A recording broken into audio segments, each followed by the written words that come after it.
మా కాంగ్రెస్ పార్టీ అంటే కళ్ళబొల్లి మాటలు చెప్తారు, అధికారంలోకి వచ్చినాక ప్రజల్ని మోసం చేస్తారని. అయితే మొన్న రేవంత్ రెడ్డి ఏం చేసిండు, చాలా గమ్మత్తుగా చెప్పిండు. కేసీఆర్ కంటే 4 ఎక్కువ ఇస్తా నేను అన్నాడు. 4 ఎక్కువ ఇస్తా అన్నాడు. కేసీఆర్ 200 పింఛన్ 2000 చేసిండు, నేను 4000 ఇస్తా అన్నాడు. కేసీఆర్ 10,000 రైతు బంధు ఇచ్చిండు, నేను 15,000 ఇస్తా అన్నాడు. కేసీఆర్ ఆడవిలో పెళ్లి పెడితే ₹1,00,000 ఇచ్చిండు, నేను తులం బంగారం కలుపుతా అన్నాడు. అలేదా? ఆడవిలకు ఆడోళ్ళందరికీ నెలకు ₹2,500 ఇస్తా అన్నాడు. అయితే పాపం కొంతమంది నమ్మి ఓట్లేసిండ్రు. మా గజ్వేలోళ్ళు నమ్మలే. మా గజ్వేలోళ్ళు, మా తీగులోళ్ళు కేసీఆర్ సార్నే నమ్మిండ్రు. కానీ కొంతమంది బయట తులం బంగారం వస్తుందేమో, 15,000 వస్తాయేమో, 2 లక్షలు మాఫ్ అవుతుందేమో, ఇట్లా చాలా ఆశపడి పాపం కొంతమంది ఓట్లేసిండ్రు. కానీ ఇప్పుడు బాధపడుతున్నారు. ఇప్పుడు ఏమంటారు, అరే జన్మలో మళ్ళా కాంగ్రెస్ పార్టీకి ఓటు ఏం రాబోయ్ అంటారు. అరే ఆగమైపోయినామంటారు. కానీ ఇప్పుడు ఏం లాభం, బాధపడితే ఏం లాభం? ఇప్పుడు ఏమనుకుంటే ఏమవుతుంది, ఇంకా 3 ఏళ్ళు మోయాలి, తప్పదు కదా. ఇప్పుడు అర్థమైంది జనాలకు, ఒకటి అన్ని అర్థమైతాయి. జనరల్ గా కాంగ్రెస్ పార్టీ అంటేనే దాని నిజస్వరూపం బయటపడాలంటే 3 ఏళ్ళు 4 ఏళ్ళు అవుతుండేది వరకు. ఈ రేవంత్ రెడ్డి అయితే 3-4 నెలలకే బయటపడ్డది. 3-4 ఏళ్ళు కాదు, 3-4 నెలలకే ఆగమైపోయింది దుకాణం. అదే ఉత్తరే కేసు అని పబ్లిక్ 3-4 నెలలకే మనసున పట్టినటువంటి పరిస్థితి ఏర్పడ్డది. అంటే మాటలు ఎక్కువ, పని తక్కువ. మరి ఈరోజు ఆలోచించారు. ఇవాళ రేవంత్ రెడ్డి ఎంతసేపు తెలంగాణ తల్లి విగ్రహం మార్చినా దాని మీద 15 రోజులు సినిమా నడిపిండు. తెలంగాణ సింబల్ మారుస్తాను 15 రోజులు సినిమా నడిపిండు. అందాల పోటీలు పెట్టినాను 1 రోజులు సినిమా నడిపిండు. ఇవేమన్నా కడుపు నింపుతాయా?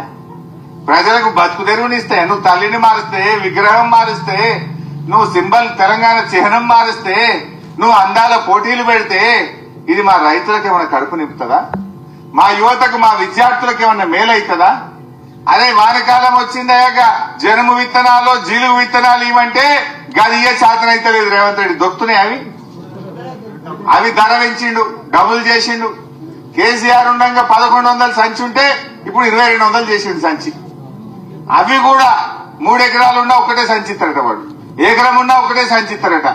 అదేందో బంగారం లెక్క. జనుము జీలుగు విత్తనాలు కూడా సరఫరా చేయలేని చేతగాని దద్దమ్మ ప్రభుత్వం ఈ రేవంత్ రెడ్డి ప్రభుత్వం. ఏమైనా మాట్లాడితే పైసలు లేవు అంటాడు. మరి అందాల పోటీలకి అడికెళ్ళిచ్చినాయి పైసలు. 200 కోట్లు ఖర్చు పెట్టి అందాల పోటీలు పెట్టినాం. అందాల పోటీలతోని ఎవరికన్నా కడుపు నింపుతారా? ఇప్పటికి ఉన్నాయి వాట్లు. అందాల పోటీలతో ఎవరికైనా అనాపైసా సాయం జరిగిందా? వాళ్ళు ఒక ఆమె బ్రిటన్ ఆమె, ఇంగ్లాండ్ ఆమె చెప్పిపోయింది.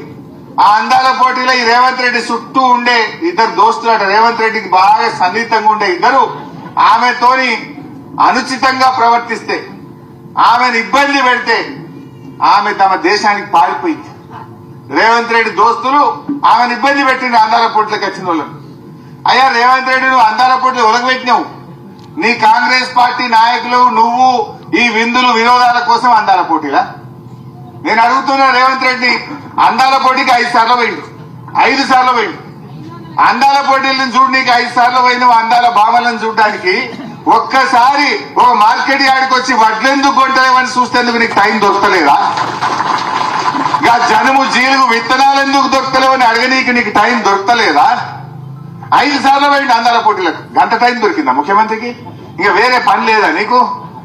నీ దోస్తులు, నీ చుట్టుండే కాంగ్రెస్ నాయకులేమో పాపం విదేశాల నుంచి వచ్చిన మహిళల పట్ల అనుచితంగా ప్రవర్తించి ఈ దేశ గౌరవాన్ని, ఈ రాష్ట్ర గౌరవాన్ని దెబ్బతీసిండ్రు ఇవాళ ఈ కాంగ్రెస్ పార్టీ నాయకులు. ఆమె మధ్యలోనే పోటీలో నుంచి విరమించుకొని తమ దేశానికి పారిపోయిందంటే అది మనకు చెడ్డ పేరు కాదా? నువ్వు ఏం చేసినావు? మచ్చ తెచ్చినావు ఈ రాష్ట్రానికి. కోట్ల రూపాయలు ఖర్చు పెట్టి నీకేదైనా చూసే షోకుంటే చూసినవేమో తప్ప ప్రజలకు చేసింది అయితే నువ్వేం లేదు. 4-5 సార్లు పోయినావు, భోజనాలు చేసినావు, చాలా ముచ్చట్లు పెట్టినట్టు పేపర్లో, టీవీలో చూసినాం మేమైతే. ఇది ఎవరికి కావాలి? ఇది ఎవరిని ఉద్ధరించడానికి? జనుము జీలుగు విత్తనాలు ఇవ్వమంటే శాత కాదు, రైతు బంధు ఇవ్వమంటే శాత కాదు. పడ్డదా రైతు బంధు? వానకాలం ఎగదొబ్బిండు. యాసంగికి 2 ఎకరాలకు వేసిండు, మిగతాలకు ఎగ్గొట్టాడు. చెప్పింది 15,000 అందరికి ఇస్తా అన్నాడు, ఇప్పుడు కొందరికే ఇస్తా అంటుండు. ఇచ్చింది కొసరు, ఎగబెట్టిందేమో అసలు ఎగబెట్టిండు, కొసరంతా ఇచ్చిండు. ఇంతకు మించి ఏమైనా చేసిండా? ఇలా బాగా ఆలోచన చెయ్యండి. ఇలా ప్రజలు కూడా కోరుకుంటున్నారు మళ్ళీ కేసీఆర్ రావాలి, మళ్ళీ బీఆర్ఎస్ ప్రభుత్వం వస్తేనే మా బాధలు తీరుతాయని వీళ్ళందరూ కూడా కేసీఆర్ దిక్కు చూస్తున్నారు. తరుగు అని అసెంబ్లీలో మాట్లాడిండు. ఎక్కడ తరుగు తీస్తలే మడ్డు అన్నాడు. తీస్తురా లేదా? 3 నుంచి 10 కిలోలు తీస్తురు. నీ 11 కిలోలు తీసిరా? అగో ఏం పేరండి ఈ పేరు? మా లక్ష్మీనారాయణ 11 కిలోలు తీసినట్టు తరుగు. ఇక అసెంబ్లీలో మాట్లాడమే అంటే రేవంత్ రెడ్డి